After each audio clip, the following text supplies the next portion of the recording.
छलकाएंगी किरणें, खुशी बरसाएंगी किरणें, तेरे गम की सियाही को उजाला धोने वाला है, सवेरा होने वाला है, सवेरा।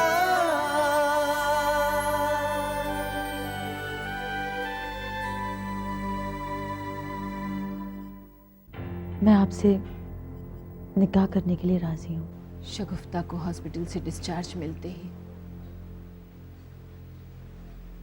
आप उन दोनों का निकाह करवा सकती हैं। फरहान को मैंने अपने आप से कभी दूर नहीं करना चाहा, ये तुम जानते हो। हाँ, मैं छोड़कर गई थी, लेकिन तुम्हें, फरहान को मैंने अपने आप से कभी दूर नहीं किया। तो इस फिल्म में रुपया मेरा लग रहा है यार, नुकसान होगा तो मुझे होगा। तुम्हें उसकी फिक्र करने की जरूरत नहीं है। और शगुफ्ता को मैं इस फिल्म से नहीं निकालूंगा, एंड दैट्स फाइनल। आप तो कुछ खोने नहीं जा रहे ना, आप तो कुछ पाने ही जा रहे हैं। अपनी पुरानी मोहब्बत को हासिल करने जा रहे हैं।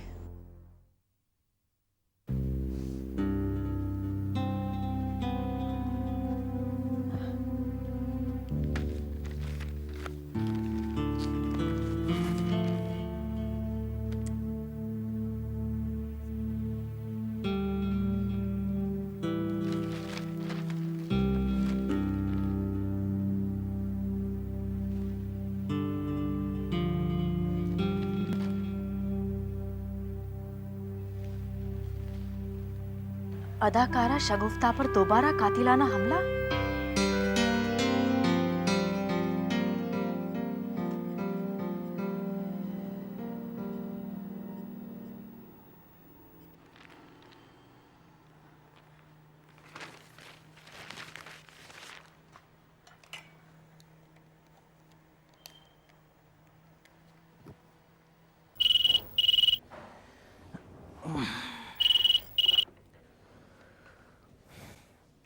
हेलो अमन, शगुफ्ता के साथ दोबारा ये हादसा पेश आया। ये क्या हो रहा है अमन? हाँ, तसरीन कोई है जो उसकी जान लेना चाहता है, मगर ऊपर वाले की मेहरबानी से इस बार उसे कोई नुकसान नहीं हुआ। मगर अमन, इन हालात में तुम अपनी फिल्म की शूटिंग कैसे कंप्लीट करोगे शगुफ्ता के साथ? कब और कैसे तुम्हारी फिल्म रिलीज होगी? खुदा ना खास्ता अगर तुम्हारी फिल्म की शूटिंग के दौरान ही शगुफ्ता के साथ दोबारा ऐसा हादसा पेश आया तो? मैंने तो सब कुछ ऊपर वाले के ऊपर छोड़ दिया है, जो भी होगा अच्छा होगा।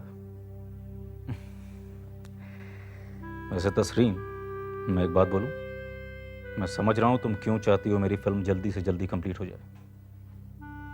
तुम नहीं चाहती हमारी शादी अब और ज्यादा दिनों तक टले, है ना? हाँ अमन, तुम्ही ने तो कहा था कि जब तक फिल्म रिलीज नहीं हो जाती तब तक। तसरीन, जानती हो एक बात, तुमसे ज्यादा जल्दी मुझे है शादी की। मैं भी अब बहुत ज्यादा दिनों तक इस शादी को टालना नहीं चाहता हूं। तुम नहीं जानती हो तसरीन, एक एक दिन एक एक साल की तरह गुजर रहा है मेरा। तुमसे बहुत ज्यादा दूरी बर्दाश्त नहीं होती मुझसे। मैं हर वक्त हर पल तुम्हारे करीब रहना चाहता हूँ। अमन, तो मेरे अब्बू को अपने वालिदैन से बात कर लेने दो ना। मत करो ना फिल्म रिलीज होने तक इंतजार।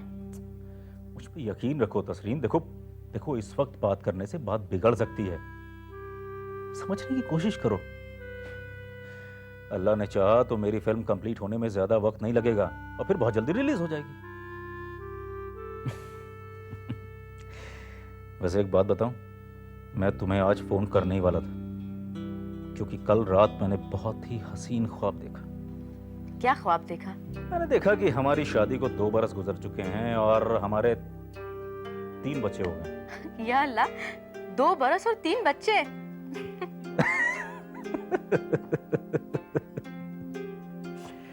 मेरी जान, ये नामुमकिन नहीं है। उन 3 में से 2 तो जुड़वा हैं।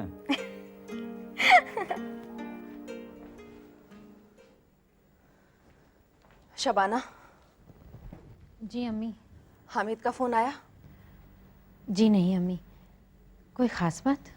खास बात यह कि शगुफ्ता पर हमला करने वाले का पता चला या नहीं? नहीं, अभी तक तो कुछ पता नहीं चला। आखिर कौन शख्स हो सकता है जो शबाना, ऐसे हालात में शगुफ्ता से हामिद का निकाह मुझे तो खतरे की बात लगती है। और शगुफ्ता की आखिर किसी से ऐसी क्या दुश्मनी हो सकती है कि कोई शख्स उसकी जान लेने पर उतारू हो जाए। वो तो शगुफ्ता की तकदीर अच्छी थी कि वो दोनों बार बच गई। उसकी तकदीर बहुत अच्छी है अम्मी, आप बिल्कुल फिक्र ना करें। उसे आइंदा भी कभी कुछ नहीं होगा, और अल्लाह ने चाहा तो उस पर कातिलाना हमला करने वाला शख्स भी बहुत जल्द पकड़ा जाएगा। जब वो पकड़ा जाएगा तभी मेरे दिल को सुकून मिलेगा, वरना कभी भी कुछ भी हो सकता है। और इस खतरे के रहते हामिद का निकाह नामुमकिन है। शबाना, हमें शगुफ्ता के साथ हामिद के निकाह के बारे में फिर से सोचना होगा।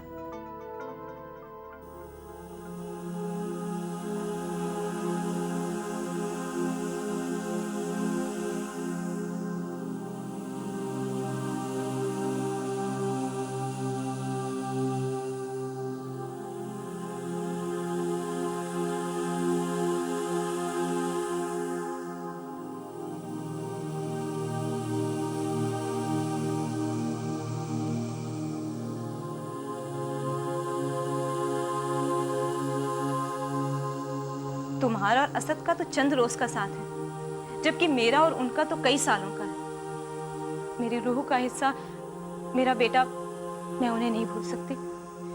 तुम्हारे लिए असद को भूलना इतना मुश्किल नहीं है। तुम्हें तो कई मन मुताबिक सहारे मिल जाएंगे, लेकिन मुझे, मेरे लिए तो असद और फरहान ही एक उम्मीद है, मेरा सहारा है। मुझसे मेरी उम्मीद और मेरा सहारा मत छीनो।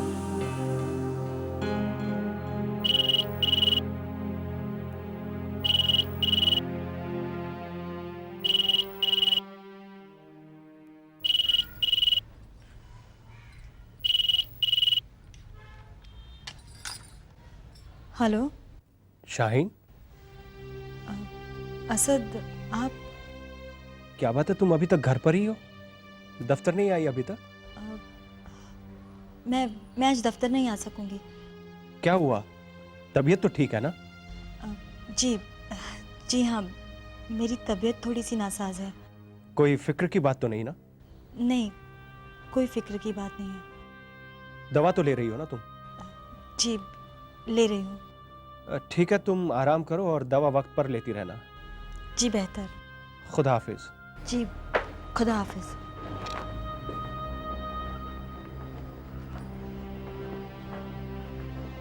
शाहीन, क्या बात है बेटे, तू अब तक घर में? आज दफ्तर नहीं जाना क्या? अबू, मैंने आज दफ्तर से छुट्टी ले ली है। तबीयत तो ठीक है ना? नहीं, वो थोड़ा सा सर में दर्द है अबू। बड़ी मायूस लग रही है। और तो कोई बात नहीं ना? नहीं। तो ठीक है, फिर थोड़ा आराम कर ले बेटे। और देख, इस सर दर्द के लिए कोई गोली ले ले और थोड़ी देर सो जा। जी बेहतर। हाँ, अच्छा।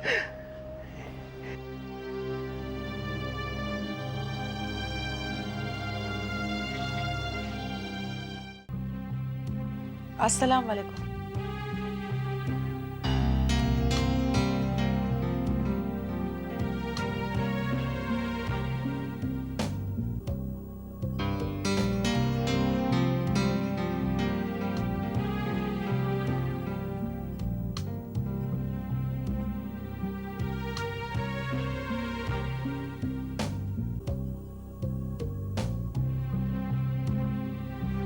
आओ।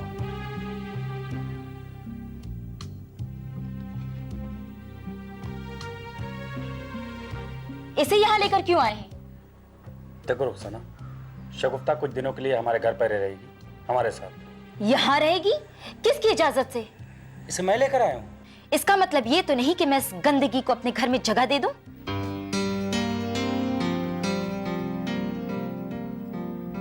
देखो रुखसाना, इतनी नफरत ठीक नहीं है। तो क्या मैं इसे गले लगा लूं? रुखसाना, शगुफ्ता अपने घर में तन्हा महफूज नहीं रहेगी। इसकी जान को खतरा है। लगातार इस पर कातिलाना हमले हो रहे हैं। जब तक ये खतरा टल नहीं जाता है, इसकी हिफाजत करना हमारा फर्ज है। लिहाजा हम लोग इसको अकेला तो नहीं छोड़ सकते हैं ना। इसीलिए मैं इसको यहाँ लाया हूँ। यहाँ इसकी हिफाजत के लिए पुलिस का बंदोबस्त रहेगा। बावजूद इसके क्या ये यहाँ महफूज रहेगी? रुखसाना, शगुफ्ता ऊपर वाले कमरे में रहेगी। चलो मैं तुम्हें तुम्हारा कमरा दिखा देता हूँ। बहुत बड़ी गलती कर रहे हैं आप। मैं बखूबी जानती हूँ ये सब इसकी चाल है। आप इसे यहाँ चंद दिनों के लिए लाए हैं, मगर ये यहाँ से जाने वाली नहीं है। मैं इसके इरादों से वाकिफ हूँ। इसका आखिरी मकसद था इस घर में दाखिल होना और फिर आहिस्ता आहिस्ता अपना हक जमा लेगी और फिर एक दिन आपकी मिल्कियत पर भी। लेकिन मैं तुम्हारी किसी भी इरादों और चालों को कामयाब नहीं होने दूंगी। इस घर के एक तिनके पर भी तुम्हें हक जमाने नहीं दूंगी।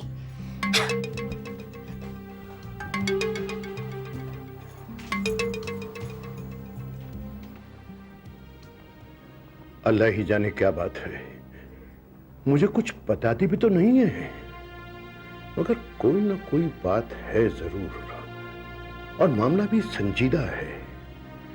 आज दफ्तर भी नहीं गई, सुबह से लेकर अब तक अपने कमरे में बंद है। अरे जो भी बात है मुझे बता तो दे, कम से कम मुझे इतनी परेशानी तो ना हो। और अल्लाह ना करे कोई ऐसी वैसी फिक्र वाली बात हो। मुझे इस मामले में शबाना से बात करनी चाहिए।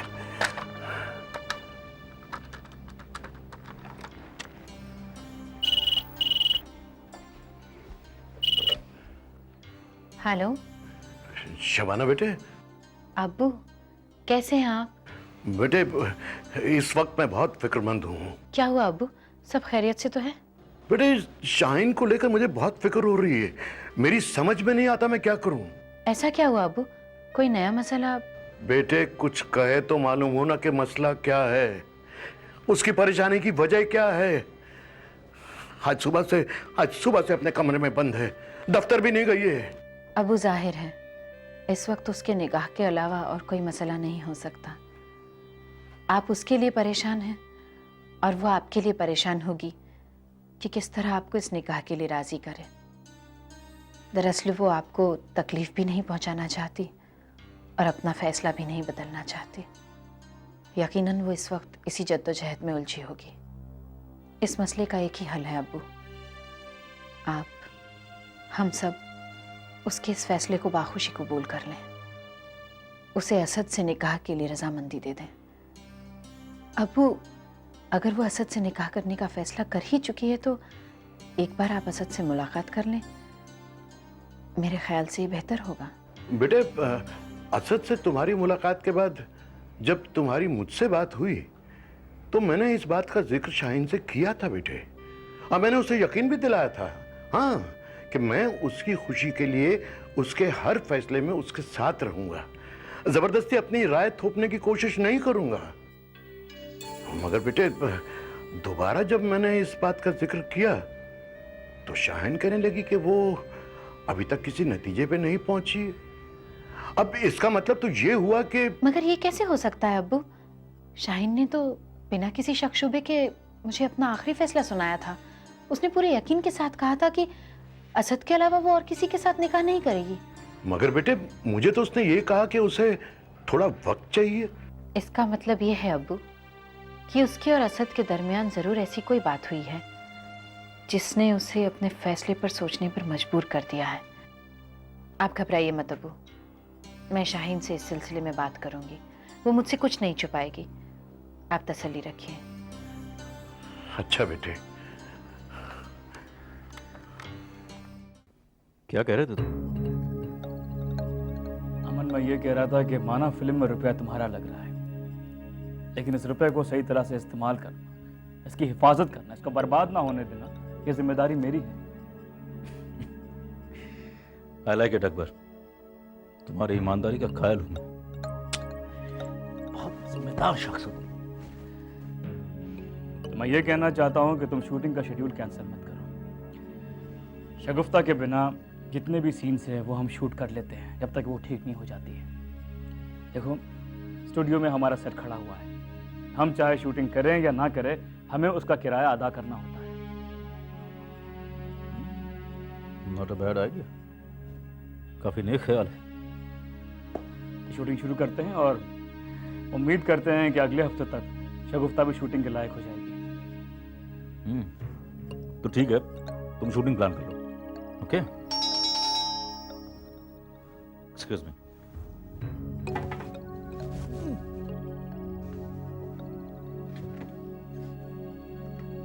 हाय. हाय.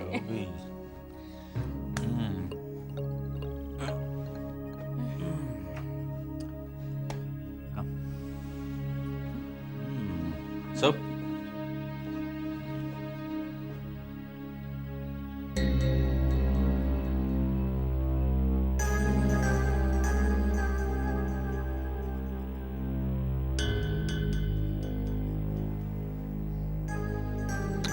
रूबी, तुम अंदर बेडरूम में जाओ.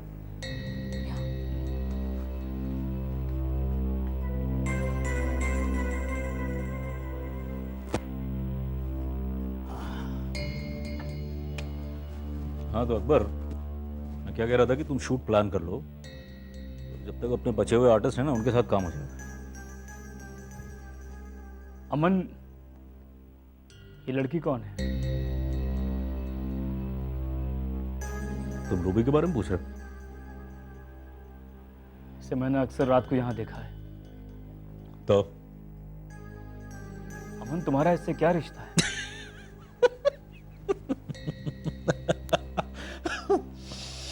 रिश्ता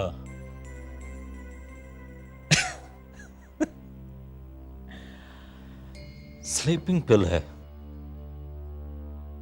नींद की गोली. और नींद की गोली से किसी का क्या रिश्ता होता है? रात बिताने का सामान है ये अमन का. ऐसी बहुत सी नींद की गोलियां हैं मेरे पास. कहो तो एक आध तुम्हारे पास भेज दूं. शराब अमन, तुमने तसरीन के साथ शादी का वादा किया है. वो तुमसे मोहब्बत करती है और समझती है कि तुम भी उससे मोहब्बत करते हो. यार अकबर, तसरीन का क्या ताल्लुक है इससे? उसकी मोहब्बत का, मेरे वादे का क्या ताल्लुक है रूबी से? और फिर सच देखा जाए तो इन सब बातों से तुम्हारा भी क्या ताल्लुक है? और वैसे भी यार देखो, तुम अपने काम में तवज्जो दो, मेरी जाती जिंदगी में दखलंदाजी मत करो प्लीज. तुम तसरीन के साथ संजीदा नहीं हो. तुम उससे मोहब्बत नहीं करते हो. क्या तुम उसके साथ शादी नहीं करोगे?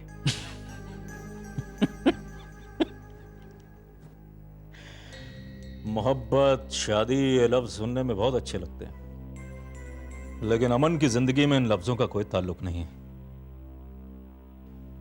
मैं आज तक किसी भी लड़की को लेकर संजीदा नहीं हुआ अकबर, तो फिर तसरीन को लेकर क्यों होगा?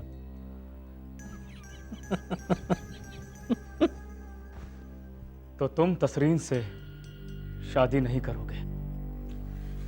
अकबर, तुम क्यों नहीं शादी कर लेते उससे? तुम्हें भी तो मोहब्बत थी उससे. खेले, मजा किए और शादी के लिए टालते रहे.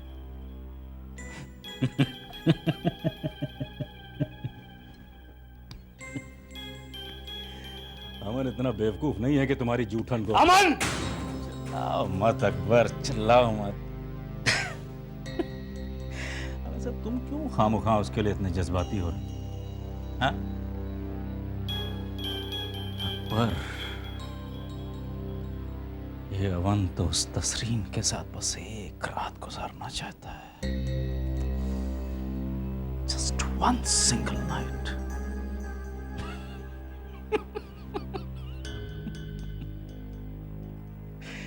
तसरीन जैसी कई दर्जन लड़कियां अमन की जिंदगी में आई और चली गई. नहीं अमन, नहीं.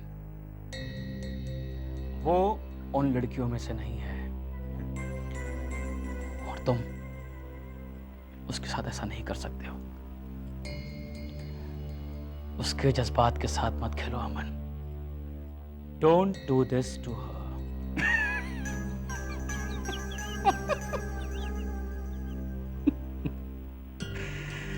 बड़ी हमदर्दी है तुम्हें उसके साथ, है?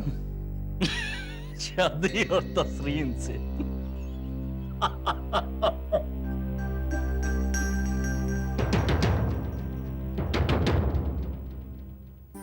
समेटा रात रात ने